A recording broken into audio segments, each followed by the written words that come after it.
Domine, non sum dignus ut intre sub tectum meum, sed tantum dic verbo, et sanabitur anima mea. Esta pequeña paráfrasis, porque donde él dice mi siervo, nosotros decimos mi alma, hacemos de la súplica del centurión varias veces nosotros en la Santa Misa, golpeándonos el pecho. Tenemos, siempre que lo decimos, conciencia de nuestro pecado, de su gravedad monstruosa, que supone que es algo peor que un cataclismo cósmico, un solo pecado mortal. Seguramente implícita sí tenemos esa conciencia, pero quizás sea demasiado presuponer el que igual de viva sea nuestra conciencia de la paciencia misericordiosísima del corazón de Jesús, que nos perdona una y otra vez nuestra lepra, porque en realidad esta súplica es una confesión de confianza ilimitada. Casi estaríamos por decir confianza descarada. Tantum dic verbo, dilo solamente de palabra, es lo que le dice el centurión. No te molestes, no te pongas en camino, basta con que lo desees. Y para eso, de modo que puedan enterarse los circunstantes, solo verbalízalo y yo ya confiaré en ti. Y el corazón de Jesús se quedó tan conmovido que, volviéndose a los circunstantes, les dijo, como hemos recordado en el Evangelio: Amen dico vobis, non invenitam fidei in Israel. Ese amén hebreo, que después el latín ha recogido, significa absolutamente en verdad. No puedo tener más rotunda certeza al afirmar lo que estoy haciendo. Y en nadie he encontrado tanta fe en Israel.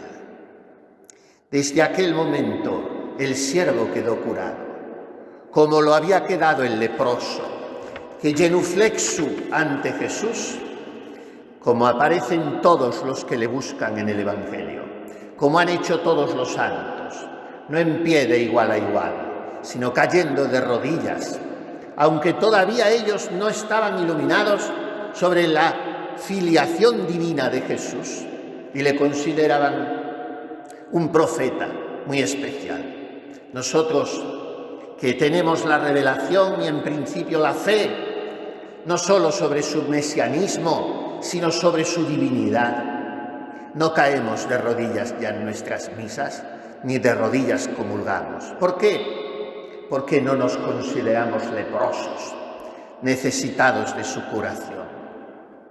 Qué hermosa la oración colecta. Infirmitatem nostram propitius respice. Es una oración compuesta teniendo presente justamente el Evangelio del leproso. Señor, mira propicio nuestra enfermedad. Ad quod protegendum nos, dexteram tue majestatis estende.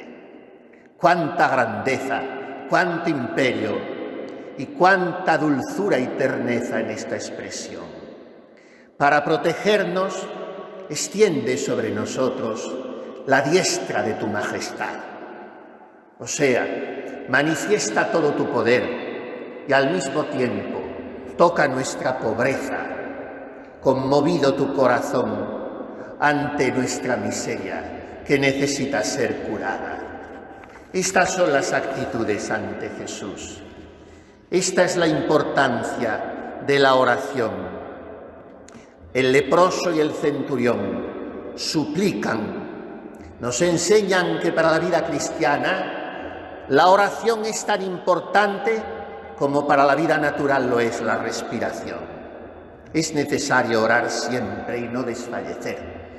nos ha exhortado el Maestro Divino, recordándonos también: pedid y recibiréis.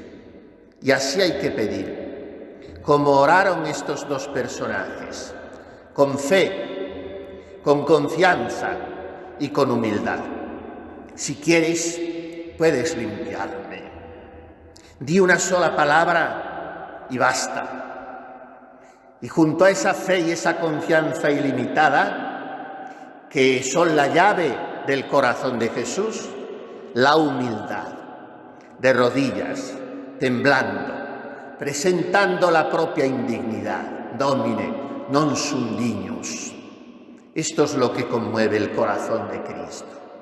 Y no tantos talleres de oración, tantos métodos de espiritualidad, tanto palabreo y tantas liturgias llenas de protagonismo humano. No, el publicano a la última esquina del templo golpeándose el pecho, el leproso arrodillado, el temblor ante la diestra de la majestad de Dios, para lo cual es necesaria la conciencia de la propia lepra, y precisamente la lepra de hoy es la ausencia de esa conciencia.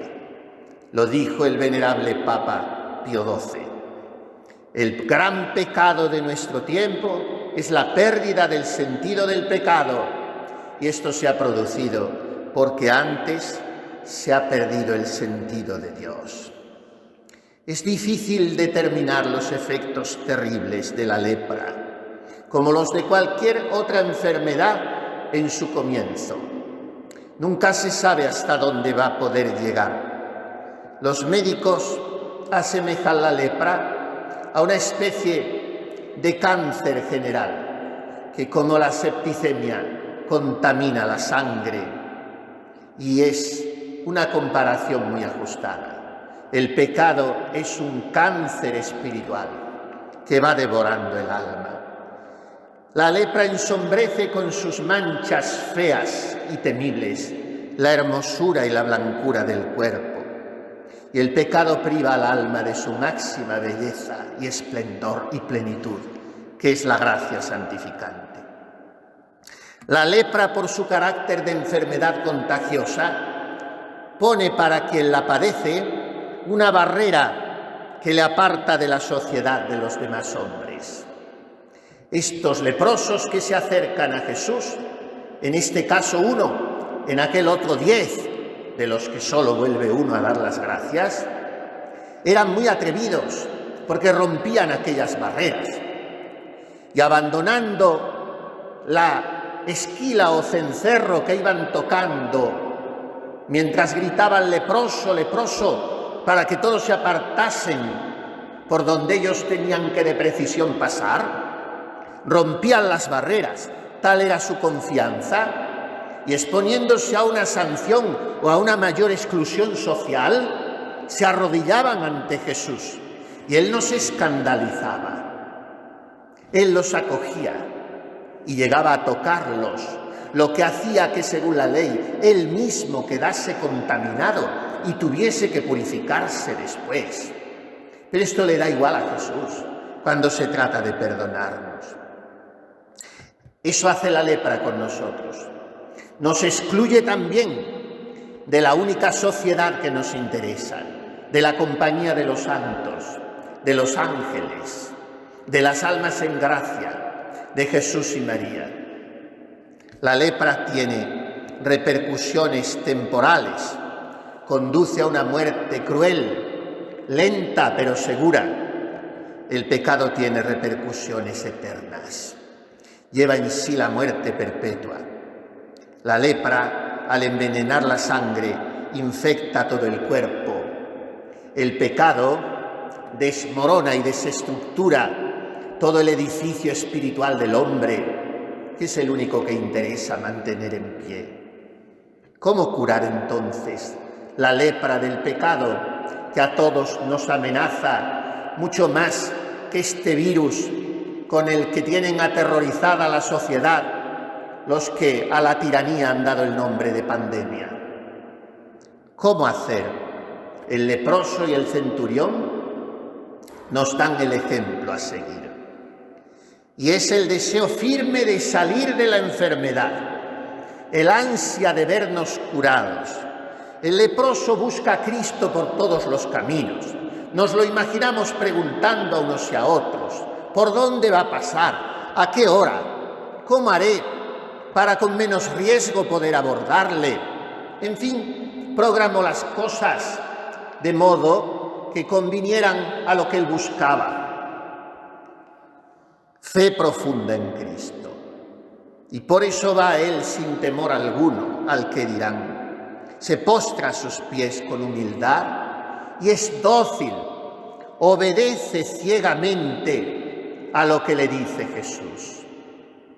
Porque sin una dirección espiritual, sin una orientación, sin la humildad de pedir consejo, es difícil salir de los pecados, sobre todo cuando estos son recurrentes y han echado raíces. Le dijo Jesús: mira, no lo digas a nadie, pero vete y muéstrate al sacerdote y ofrece la ofrenda que mandó Moisés para que le sirva de testimonio. O sea, para que quede manifiesto que ha sido curado. Cristo puede y quiere quitar la lepra del pecado. Es Dios y como tal lo puede todo. El borrar el pecado es el mayor milagro, aunque nos asombren más los temporales o físicos.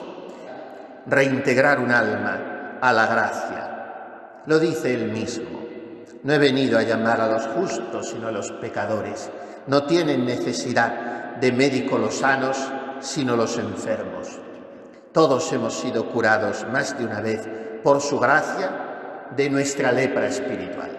Cada vez que nos hemos postrado en el tribunal de la penitencia y ante el que hacía las veces de Jesucristo, su ministro, hemos confesado nuestras culpas. Pero no hemos de abusar de esta bondad suya, de esta misericordia llena de paciencia.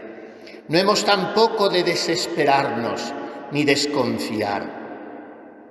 Hablando en la Suma Teológica Santo Tomás de Aquino, si es posible reiterar una y otra vez la penitencia frente a algunos herejes, por ejemplo los novacianos, que decían que después del perdón de Dios no se puede ya volver a buscarlo, el doctor Angélico trae la autoridad de San Agustín como hace tantas veces.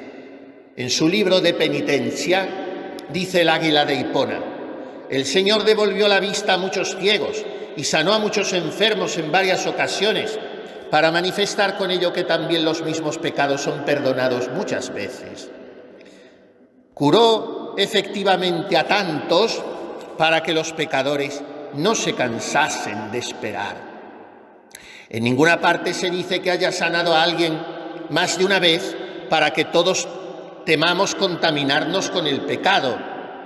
Pero eso sí, dice ahora ya Santo Tomás, es propio del médico curar 100 veces a quien 100 veces cae enfermo.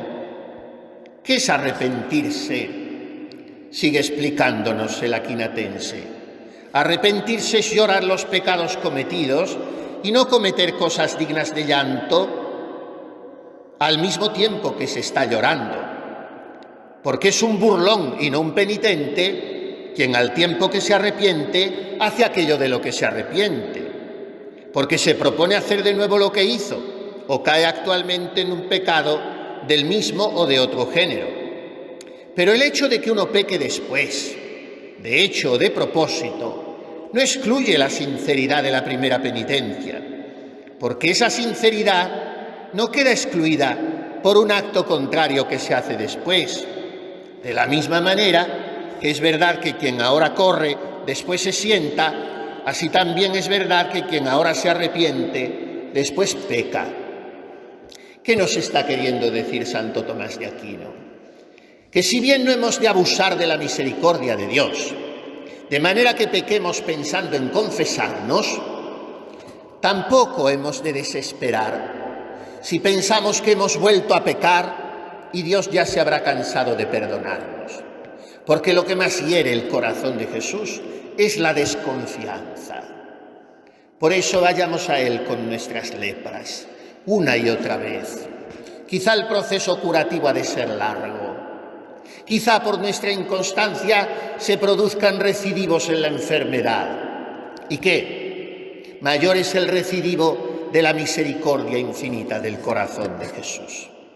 No minusvaloremos el pecado, esto jamás, pero no minimicemos tampoco la dulzura inconmensurable de ese corazón que tanto ha amado a los hombres y está siempre dispuesto a perdonarnos. Pidámosle que extienda sobre nosotros la diestra de su majestad, que la extienda sobre nuestros corazones y familias, sobre nuestros pueblos, sobre nuestra pobre España.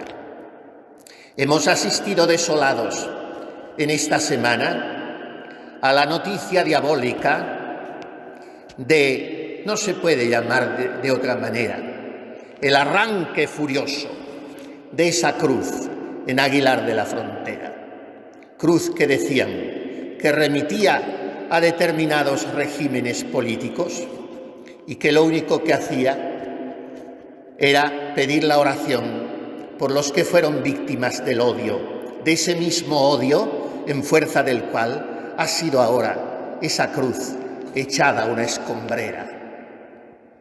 Cuando asistimos a estos hechos tan dolorosos, todavía más por la pasividad de los católicos de los que se ven rodeados los hechos mismos, entonces pensamos, estamos tentados de pensar que Dios nuestro Señor, tan bueno y todo como es, debe estar ya cansado de perdonarnos, pero no. Sigamos clamando extendidos los brazos y rodando las lágrimas por nuestras mejillas. Kyrie eleison, Señor, ten piedad. Es tanta nuestra lepra, tanto el hedor de nuestro pecado, pero es mayor tu misericordia. Compadécete de España, que está hoy en manos de tus enemigos, y perdónanos. No tengas en cuenta nuestros pecados. No atiendas solo a nuestra lepra, sino a nuestras rodillas dobladas, diciéndote, Señor, si quieres puedes curarnos. No somos dignos de que entres en nuestra casa. No somos dignos de que te acuerdes de nosotros. No somos dignos de tu perdón. Y sin embargo, como nos enseñaron a hacer nuestros abuelos, mirando a tu cruz, esa que está siempre firme mientras que el mundo gira, esa que perdura mientras sus enemigos descienden uno tras otro al sepulcro cubiertos de oprobio y de vergüenza, mirando a tu cruz, nosotros como nuestros mayores seguiremos cantando Corazón Divino de Jesús. Perdona a tu pueblo, Señor, perdónale, no estés eternamente enojado, perdona a tu pueblo. Señor, no somos dignos, digámoselo una y otra vez, hoy en esta Santa Misa, antes de comulgar. No soy digno, pero di una sola palabra, y que esa palabra tuya sea la misma de siempre. Amor, paz, perdón, misericordia, clemencia. Y si nuestra oración no vale, porque está salida de labios pecadores, la ponemos en aquella que es precisamente el refugio de los pecadores, para que María Inmaculada, la que no conoció la lepra del pecado, te ruegue por nosotros, pobres leprosos, tan necesitados de curación. Señor, no somos dignos, pero di una sola palabra y nuestras almas quedarán sanas. Así sea.